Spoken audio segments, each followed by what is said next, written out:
Good evening, traveler, and welcome to the Penumbra. Tonight's tale is Juno Steel and the Shadows on the Ship.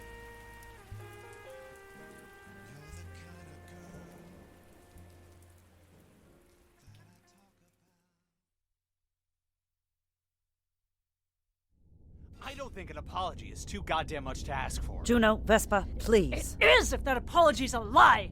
I didn't do anything wrong. You're the one. Ransom is injured because you didn't do your job. You were supposed to be on lookout. What the hell happened? Oh, and such an injury it was. My toe, my poor toe. It's broken in 9 places, you cad. You brute. That's barely even an injury. Why should I care? Maybe because it's your goddamn job to care. You're our doctor. And not much of one, I might add. Buddy, are you serious? You're really gonna let him talk about me like that? Vespa, we discussed this. We discussed when you're on duty as my partner and when you're on duty as my captain. Yeah, but I don't remember the part where these jerks get to abuse me however much they want. Oh, that's great. Cool. I'm glad everything's fair and equal aboard the good ship Carte Blanche. So now, nobody gets to criticize the captain's pet, huh? That's the score we're looking at? Well, it isn't as though Vespa could make it onto the Carte Blanche through her own merits. A half-rate doctor and a third-rate assassin with only a quarter of a mind left to speak of. Buddy! Enough! You're embarrassing yourselves. Juno, Pete will receive appropriate care from Vespa. Beyond that, an apology is not her role aboard this ship. Ha! And Vespa, stop it. You know what position this puts me in, so mind yourself, please. Oh, Captain, there's no need to be so harsh with her. We can't blame the animal for nipping every once in a while. Now, if we can continue our business... That's it? Really? You don't have anything to say to Ransom? Why would I have something to say to Ransom? I didn't do anything wrong, after all. With a competent doctor, one who could think as quickly as she did in her prime, I would be on my feet again right now. Listen to him! I don't care whether you're my partner or my captain, bud. You can't let him talk to me that way. Listen to... Buddy looks away from me and down at the floor. It's only for a second, but I know what that look means. And then I remember. Ransom can't be here. He's back in the infirmary sedated. He broke his leg. I look back at him, smug as all hell. Then I close my eyes, shake my head once, twice. And when I open them again, he's gone. Is this what happened down on Hela? You're on lookout, you see something? Shut up, Steel! I was just asking you a question. And now you're done asking it. I think you ought to be done talking too while you're in the business of wrapping things up. Thanks, bud. And you too, Vespa. I called this meeting and I've hardly had space for 2 words. The floor is mine. You could at least let me set foot on it. But, buddy... I said that's enough! Vespa's condition is not relevant.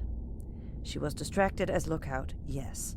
But we would have been in and out of that storage facility 15 minutes before if you hadn't bickered with her, Juno, and then we would never have needed a lookout in the first place. Some court where the judge and jury are in bed with the defendant. No, wait, I didn't mean it that way. Regardless, there is no defendant here, and this is not a court. This is a family that you both agreed to join knowing full well the social entanglements at play. I warned you then that this would get complicated, and now that it has, you can't go running to Mommy. That goes for you too, Vespa. I told you my plan. I made what modifications I could based on your concerns, and you agreed to where we've ended up. If you don't like that I sometimes have to wear the captain's hat, I'm not sure what to tell you. Because the hat looks very good on me, I think. It would be a jaunty thing with a big feather, I'd imagine. Something that looks very impressive as I stand statuesque upon the prow. Enough joking around, Captain. If you've got a point, just make it. All right, then. The 2 of you have been suspended from our next job. What? But we're going after the book next, aren't we? That's the last thing we need. The server farm they're keeping the book in is airtight. It took you weeks to figure out a way in, and you need me. You can't just throw out all that work. As captain, and as my own individual, I can throw out whatever of my own work I choose. What I can't throw out is my crew. And you two make up a pivotal role in the current plan. Oh, isn't that embarrassing? You do not have to like each other. But when I said that cooperation was the glue that held my plans together, those were not just nice words. And until the both of you can act like professionals, You are a bigger threat to us than any law enforcement agency. Oh, it's too much. Please, I can't take any more. Is that understood? Sure, fine. And Vespa? Oh, please, do go ahead, good doctor. Admit to the love of your life that you're just as much. No, that you're more of a child than you were in your heyday. Vespa? Typical. I close my eyes, shake my head once, twice, but he's not going that easy this time. Tell her, and see how long she stays. You're damaged goods, Vespa. An echo of the woman she fell in love with, small and getting smaller with every reverberation. Has been. Dead weight. Why are you even here, Vespa Ilkay? Vespa, are you all right? I have to be alone. Private time. If I knew using the damn bathroom would get me out of this meeting, I would have just... Vespa's condition is not relevant. It's the first time I've heard Buddy say that. So how many times has she said it behind my back?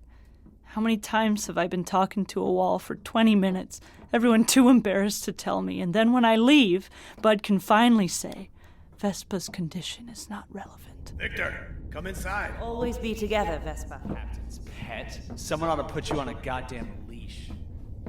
The hardest thing about visual and auditory hallucinations, like the medical handbook calls them, isn't when you hallucinate 1,000 spiders climbing out of the bathtub drain.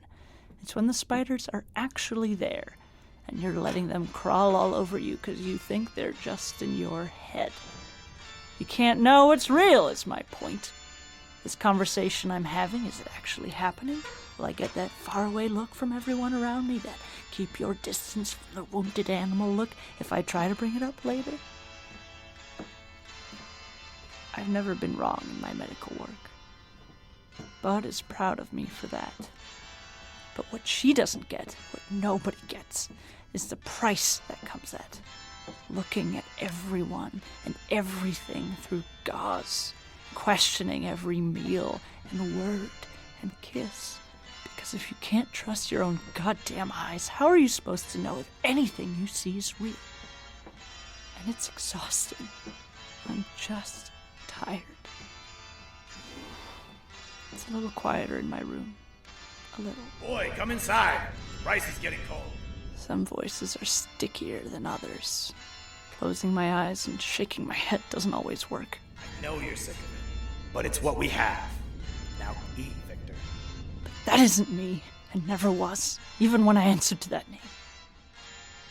My name is Vespa Ilkay, and what those voices say is fake. It's all fake. It's gone. You can change your face, name, life. You can even change your mind. But you can't change out your brain.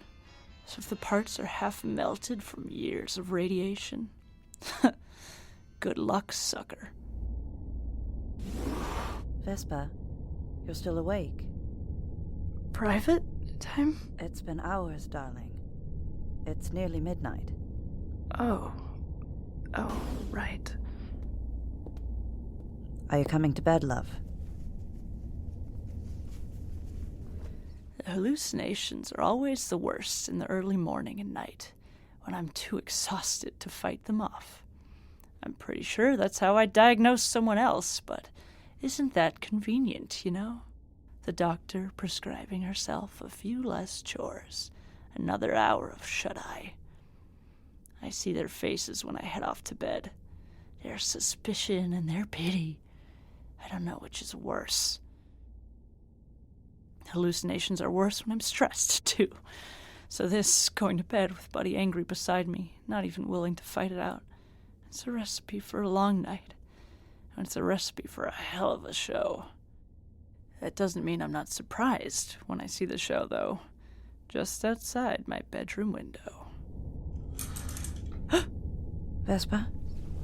Is everything all right? There's a man standing on the hull of our ship. Tall, thin, back to me. He has a big bag slung over his shoulder that shines like it's made of spider webs. And, oh yeah, He's not wearing a spacesuit.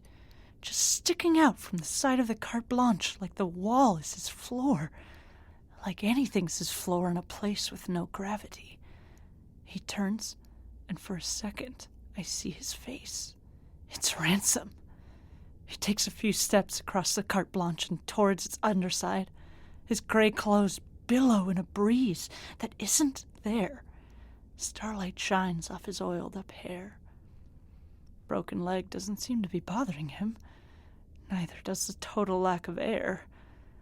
That's how I know I'm seeing things. It's easier when they just make no sense. I close my eyes, shake my head twice, open them again. He's gone. Complete lunatic. Unbelievable. And that's when I make my decision, finally. Vespa. I'm okay, bud. I can take care of myself. All right. Good night, love. Night. I want to beg Buddy to forgive me. I want to beg her to believe I'll never get in her way again. And I want to beg her to drop me off on some rock and forget about me. But she needs her sleep, and I know better than to listen to those voices. So I lie down, and until I fall asleep, I think of how I'm going to tell Buddy what I've decided once morning comes. I'm out, bud. I'm more trouble than I'm worth, and I'm too sick to be useful to anybody. Find me a planet with a hotel and a psych ward, because my career as a thief ends today.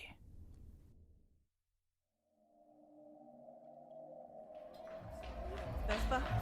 Vespa? Damn, kid. Victor, where are you? Vespa!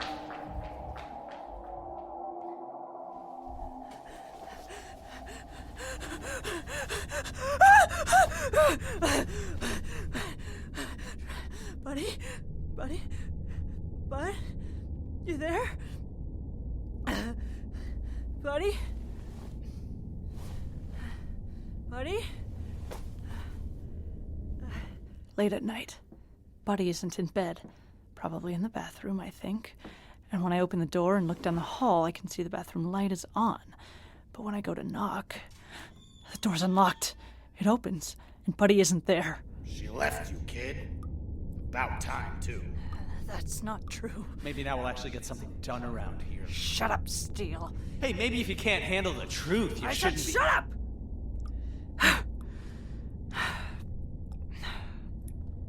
Nobody here.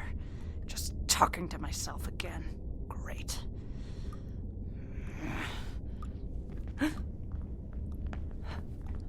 Hide, love. Quickly. Right. It's about time one of the voices in my head had something useful to say. Being a good assassin is all about research, info gathering. Becoming invisible is as easy as knowing where all the shadows are. Killing someone is as easy as knowing they and your knife will be in the same place at the same time, and knowing they deserve it. But that's just to keep the nausea down. But I don't know a thing now, except that I'm really creeped out. So I tuck myself through the nearest doorway, into the medical ward, and I wait.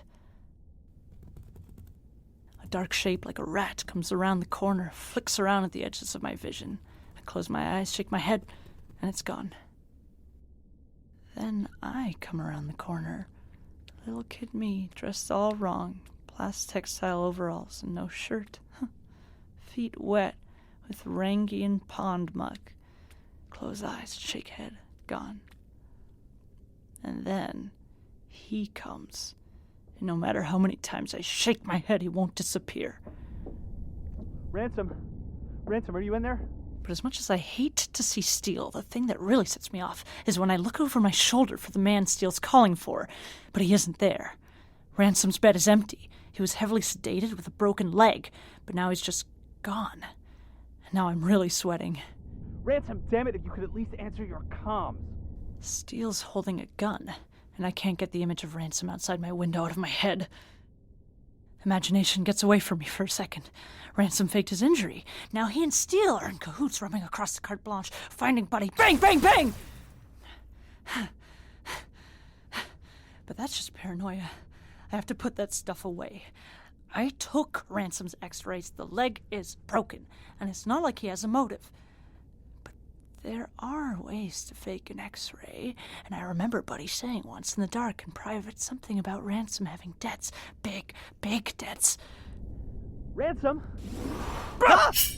The hell are you doing here? This is the medical ward, and I'm the doctor, you idiot! What's with the gun? I don't know. You pulled a knife. After you pulled the gun! But you knife! That gun! The hell was that? How should I know? Where's Ransom? How should I know? No. I'll deal with you later! Damn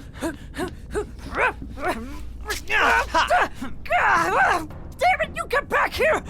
I'm panicking. That means my eyes and ears are full of things that shouldn't be there. I'm good at sorting through reality, I am, so I keep my eye on Steele and I follow him step for step. Do I think he did this? No. But do I trust him to fix it? Hell no!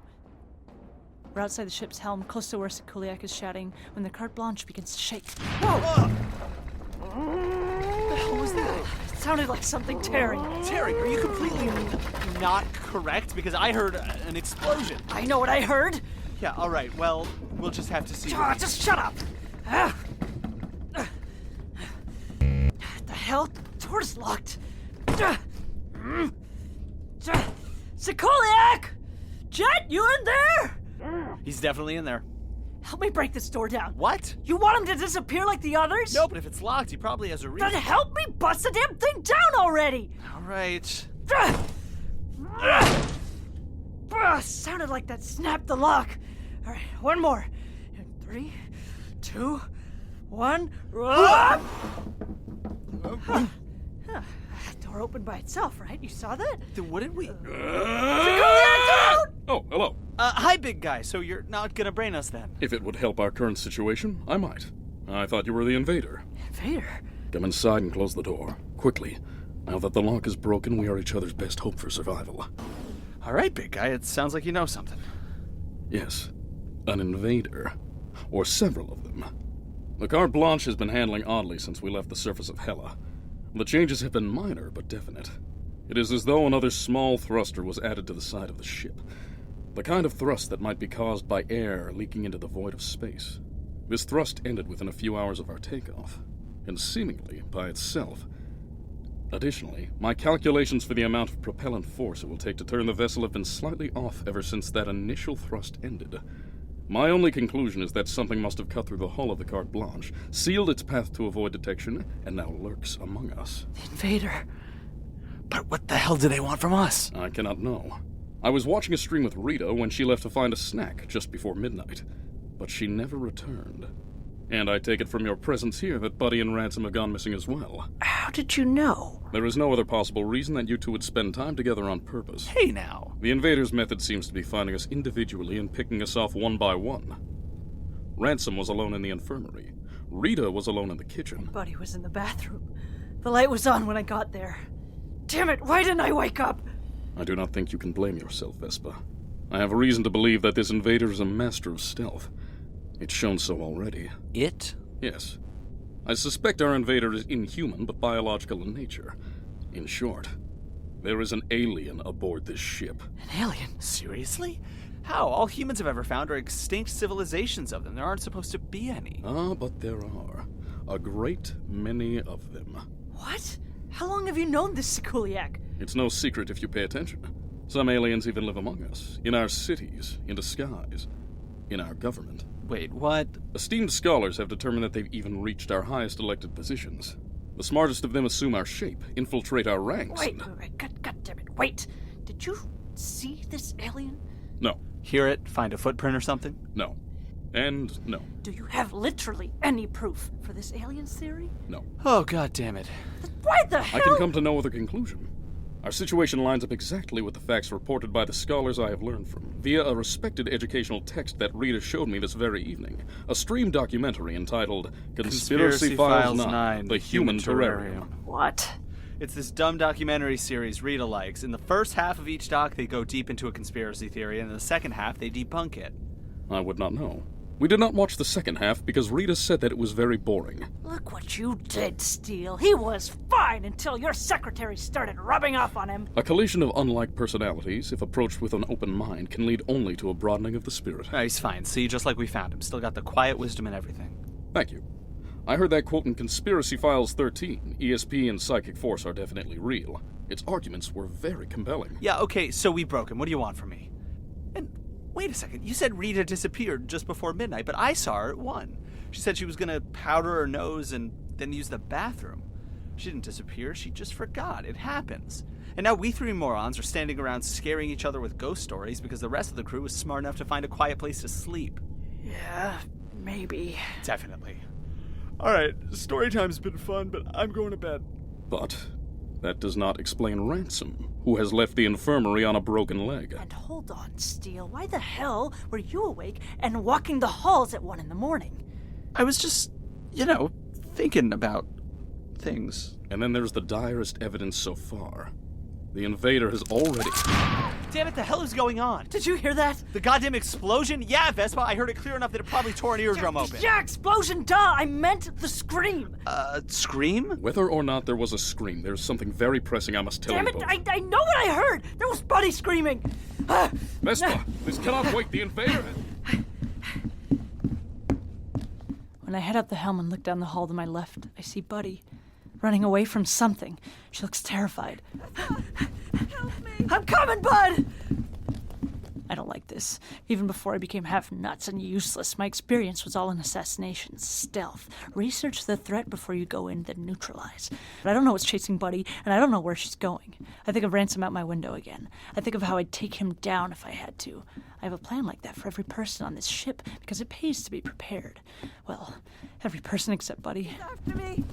Vespa, where are you? Slow down, Bud. I'm right behind you. Vespa! But she doesn't slow down. She runs corner after corner so fast that all I can see is a flash of a pant leg and a red trail of hair. She looks back at me only once. Her hair's out of place and her fake eyes clicking like a camera lens. And knowing how much she hates showing that feels like I have a knife scraping the inside of my ribs. I want to hold her and tell her she's beautiful no matter which way her hair falls. And if she still wants to hide her scars, I want to help her pin her hair back in place. Then she turns away from me and ducks into an office, a planning room that looks at the front of the ship. At a dead end. In here. Hurry. All right, Bud. It's okay. You're safe now. And, Buddy? Where are you? There's nowhere else she could have gone. Nowhere to hide here except beneath her desk. And she isn't there. Sometimes it pays to be paranoid. That's part of what makes quitting the habit so hard. Because even if it only saves you 1 out of every 1,000 times, you spend the other 999 convinced this is the time that counts. A good assassin is at least a little scared, always. And right now, I'm terrified. Right now, it feels like there's something breathing down my neck. It feels like it's closing in, but I don't see anything. It feels like it's on top of me, and there's nothing I can do. Good night, Vespa. Vespa! Steele? Sikuliak? God damn it, you can't just run away in the middle of... Ah! The hell is happening on this stupid ship? Another tear in the hull! And in this room! Buddy's files! Our lives! I have spot sealant for small ruptures in the hull! Grab hold of me while I close this! There! Perfect! Just a few inches more! You were in here when the explosion happened. Did you see what caused it? I didn't! Why the hell did you run ahead of us? I heard Buddy calling for help, and I saw her running away. Did you? I didn't see anyone, Vespa. Are you sure? Sure of what, Steele? Oh, you know what I was gonna say. Don't say it! Well, Buddy isn't exactly here, is she? If you're trying to tell me I'm a lunatic, Steele, just spit it all already! You want it? You got it, because I didn't see Buddy, and I'm sick of you treating me like an idiot just because I can't see your... Oh, wow, I am shouting, like, super loud, aren't I? You are. Now, we must return to the helm immediately. But, wait a second, we aren't done investigating here. Our investigation will not mean much if we and the Carte Blanche are torn to pieces in the rings of this planet. If we what? That is what I had to tell you. Look out that window, quickly, and see where our ship is headed. I pull back one of the curtains on Buddy's window and look to the nose of the Carte Blanche. Oh, no. No. A blue and orange planet is huge in front of us, and we're dead on to crash straight into it. If we can even make it that far, because before the planet are its rings, and we're about to enter those now. Hundreds of ice balls and asteroids and spears of space junk ready to rip our ship to shreds. If we can even make it that far, because even closer than the rings, I see something worse. And the sight just makes me feel sick and scared and pissed off, because this is not the time for me to be hallucinating. He's standing on the nose of the ship again. The planet's bright, and I can only see his blurry shadow, but I'm sure it's him. Ransom, in my head again. I close my eyes, shake my head, and he's gone. And I'm about to let it slide until I see Steele's face, and he says... What the hell? Did you see that? See what? Someone was out there in freaking space. I couldn't see them clearly, just a silhouette, but like legs and arms, and it wasn't bulky enough to be a spacesuit, and they were just standing out there, and they Vanished. You saw him too? Of course we did. They were right there. But... So it's real? So when I saw him earlier, that was real too. Wait, what? You have already seen the invader, Vespa? I guess so. Then why the hell didn't you say anything? I thought that he was just... I didn't think you'd believe me. So what, you think I don't give a damn about exploding in the middle of space? This is kind of way too important for me not to listen. Did you recognize them? Then you'll believe me. Obviously. No matter what I say. Because I mean it, Steele. I know what I saw out there, and I know how you're gonna try to write it off. So I need to hear you say this now. You have to believe me, no matter what. So? Sure. Yeah, whatever. Just say it. Like I said before, the hardest part of having hallucinations isn't when you see things that aren't there, it's when you see things that are, and you can't believe them. Maybe I could have stopped this if I told Buddy as soon as I saw Ransom outside. Maybe nobody would have believed me. But I'm sure of one thing now. I'm not going to stop until they listen, and until we've got that thief by the goddamn throat. Vespa? It was Ransom. I saw Peter Ransom standing on the side of the ship, and then he just disappeared. So, Steele, you said you would. Now let me ask you. Do you believe me?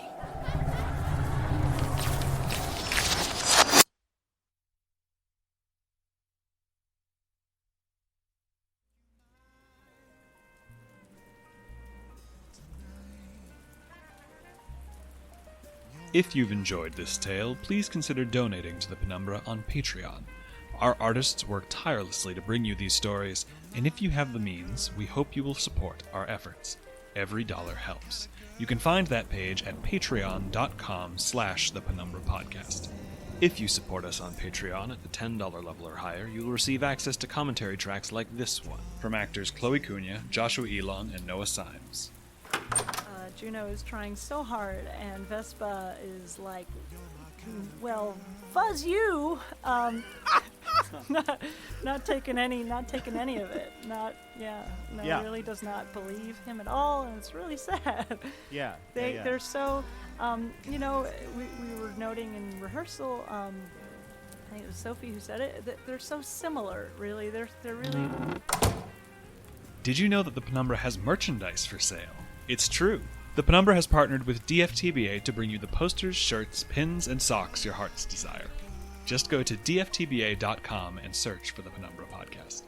We would like to give special thanks to all who support us on Patreon, but especially to Minchowski, A Few Too Many Lizard Noises, Co, Liesling Voss, Miasma is a MILF, Lynn Go, NB Shaper, Jasper James, Caroline Seidman, Space Lizard Kisses When, Red L, Izzy J, Kim Dauber, Jay Yonizelli, Karen ZH, and Jamie Gunter for their incredibly generous contributions per episode. Thank you.